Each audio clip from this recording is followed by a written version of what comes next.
Depuis maintenant 3 semaines, le matériel scolaire gît sur le marché dans l'attente de potentiels clients. Les vendeurs se retrouvent à essayer de joindre leur patience à leur espoir, se disant que peut-être les choses iront en évoluant. C'est le cas d'Eli, vendeur du matériel scolaire derrière l'ancien marché central de Bujumbura.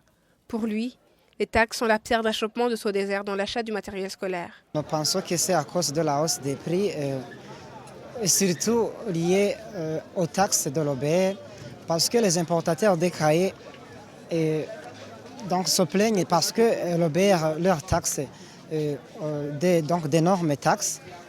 Alors quand ils arrivent ici, ils montent les prix comme ils veulent. Il continue en signifiant à quel point ce matériel a été revu à la hausse depuis l'année passée, avec une différence de 18 000 francs. Par exemple, par les années antérieures et surtout l'année passée, on achetait un carton à 92 000 francs, mais aujourd'hui on achète un carton à 110 000 francs. Même son de cloche chez Egid Chiza, vendeur d'uniformes.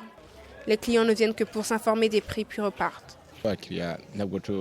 Les clients ne sont pas nombreux. Ils achètent peu.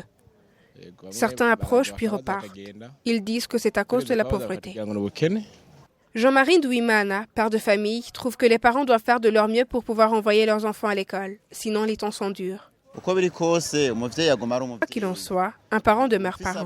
Si on a des enfants, on ne peut pas les garder à la maison sans les instruire. Nous devons faire tout notre possible. Nous n'avons pas vraiment de choix. Les marchands du matériel scolaire qui gagnaient 300 000 francs et plus les années antérieures, ils se contentent d'à peine 30 000 francs aujourd'hui. Ils espèrent cependant que la situation changera avec le temps, lorsque l'État annoncera la date officielle de la rentrée scolaire, année scolaire 2015-2016.